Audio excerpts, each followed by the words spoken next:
Alright, so our goal in this video is to get a little bit more specific when we're talking about graphing polynomials and sketching polynomials.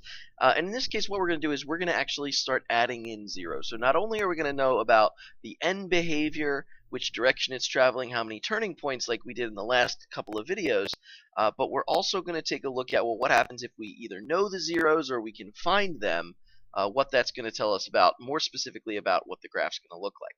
Right? So if I try take a look at the first example here, I'm giving you a description of the polynomial, of what the function is all about, what it looks like, what you will find. So I'm letting you know that there are three real zeros at x equals 4, x equals -4, and x equals 0. There are no complex zeros, and it has a positive leading coefficient.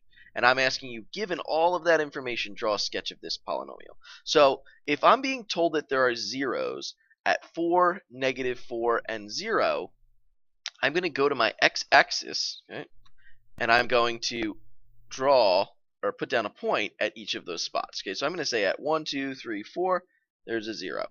At 0, x equals 0, there's a 0. And at 1, 2, 3, -4, I have 1 there as well. Okay, if I know that this has a positive leading coefficient, and it looks like I have 1, 2, 3 zeros, and I don't have any complex ones, so that's it. I have 3 zeros. If I have 3 zeros, this is a degree 3 polynomial. A degree 3 polynomial is odd, so I know that it's going to look like down on the left and up on the right. Okay, because it's positive, I know that's the correct way to go. If it was negative, I would just switch the order. So when I'm drawing this, I'm going to go over to the very left-hand 0 that I put down, which is -4, and I'm going to say it's traveling down. Okay, on the positive 4, it's traveling up, so that it can keep going up forever. And in between these, I just need to make sure that I connect it with it at no more than 2 turns, okay, because it's a degree 3 polynomial. So I'm going to say, I don't know where it's going to turn. It might be way up top, it might be way down, it could be a very short little bump. We don't know exactly how high or how low yet it's going to go, but I can at least say it's going to look something like this. Okay, that's the best that I can do. That's got 2 turns, it's going up on the right and down on the left, and I've gone through all 3 of my zeros. So now we're just bringing in this extra little piece where you have to determine the degree of the polynomial using the information given, and then use that to figure out in which direction it's going to be traveling. So let's take a look at a couple of other ones. Okay, so in this next one, I'm giving you 2 real zeros, and I'm giving you 2 complex zeros, and it has a negative leading coefficient. Okay, so if I'm looking at this again and I'm counting, I'm saying there's a 0. There's my second 0, and 2 complex ones gives me number 3 and number 4. So this is a degree 4 polynomial. Degree 4 polynomials is even, so I know that the ends should be traveling in the same direction. And because it's a negative leading coefficient, I know that that direction is down.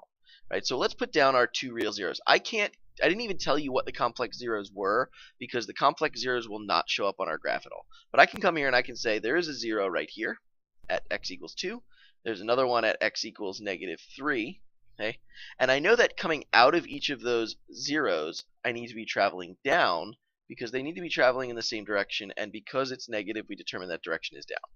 Between these 2 points has to stay above the x-axis, because I can't cross it again or I'd be creating more zeros.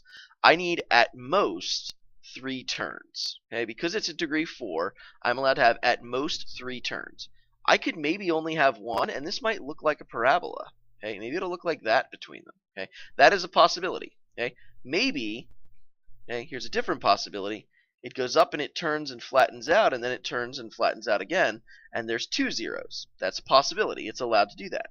Or maybe it has some kind of dip in here. Let's see if we can create a degree 3. There's a turn, then it comes down, and then flattens out again. And that looks like about 3 turns, right? I could say 1, 2, 3 turns.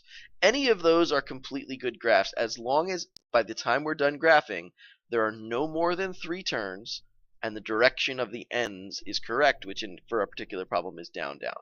Okay, so here's one more example, okay, which we're going to try together.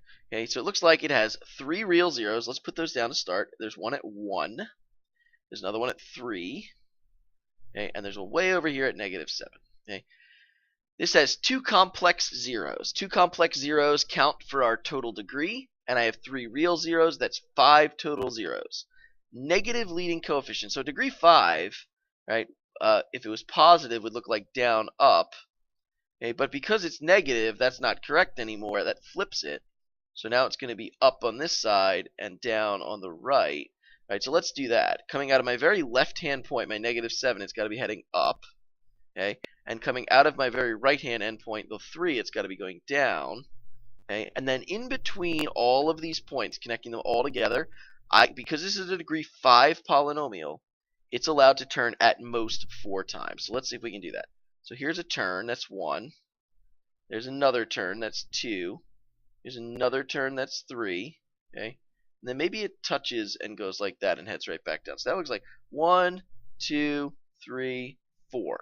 And that would be okay. Right? Let's try a different one. Let's see if we can find a different one out. Okay, so we'll try something like, okay, we still need the up and the down, so I'm not getting rid of those. Maybe it will turn like this, and it will go all the way over. That's one big turn, and there's only a second turn, and we're done. Okay, so it's allowed to have less than 4, but it can have no more than 4. Right? 4 or less is our allowed number of turns for this polynomial. Okay, so again, you get the idea. We're putting down the zeros now. We're being a little bit more careful about how we draw this. We still don't know things about how high or how low or where it's crossing the y-axis, but now we're adding in this little piece where we're saying we know where it crosses the x-axis. I'm giving you that information. We can use that to determine end behavior because we'll know about the degree of the polynomial, and we were given the lead coefficient. So given all that information, we can get a pretty good idea of what this graph's going to look like if we do a quick sketch.